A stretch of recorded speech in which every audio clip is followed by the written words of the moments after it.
बताऊं क्या, मैं हिंदुस्तानी हूँ, तुझे बताऊं क्या, क्या कर सकता है करके दिखलाऊं का। गलती से नजर मेरे देश पे ना लगाना, गलती से नजर मेरे देश पे ना लगाना, वरना तिरंगा तेरी छाती पे फहराऊंगी। बोल फहरा के बताऊं क्या। ना सरकार मेरी है ना रोब मेरा, अरे ना सरकार मेरी है ना रोब मेरा है, ना बड़ा सा नाम मेरा। मुझे तो एक छोटी सी बात की गौरव है, मैं हिंदुस्तान का हूँ और हिंदुस्तान मेरा है।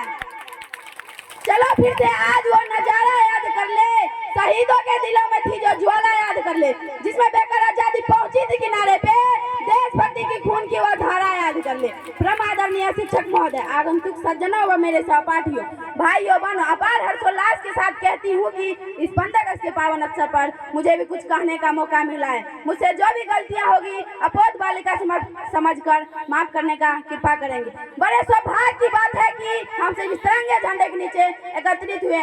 आज ये सारा हिंदुस्तान जो आजादी का जश्न मना रहा है, ये आजादी हमें विरासत में नहीं मिली है।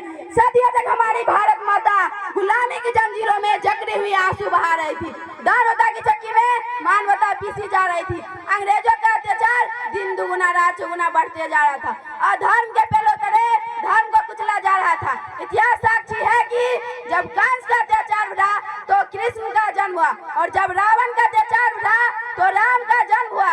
उसी तरह जब अंग्रेजों का अत्याचार बढ़ा तो मंगल पांडे, खुदीराम बोस, भगत सिंह, चंद्रशेखर आजाद, बटुकेश्वर दत्त जैसे बागियों का जन्म हुआ। किसी ने सच ही कहा है दोस्त, क्या चलेगी जुल्म क्या वफा के सामने, क्या चलेगी जुल्म क्या वफा के सामने, टिक नहीं सकता कोई सोला हवा के सामने। कांप जाए कुल पलक तुम्हारे जुनून से, कांप जाए कुल पलक तुम्हारे जुनून से, आसमां पे इनकलाब लिख दो अपनी खून से। आखिर कब तक शेरों की मान में सियार टिक पाते। हमारे देश के गरीबों ने अंग्रेजी हुकूमत को जड़ से उखाड़ फेंकने का दृढ़ संकल्प लिया। देश के कोने कोने इस क्रांति की आवाज आने लगी, अंग्रेजों भारत छोड़ो, अंग्रेजों भारत छोड़ो। एक साथ कई स्थान पर बम फेंके गए, सरकारी संपत्तियों को आग लगा दी। इस घटनाओं को देखकर अंग्रेजों के होश उड़ गए। अंततः हुआ अंग्रेजों को 15 अगस्त 1947 को भारत छोड़कर इंग्लैंड जाना पड़ा और अंग्रेजी हुकूमत से हमारा देश आजाद हो गया।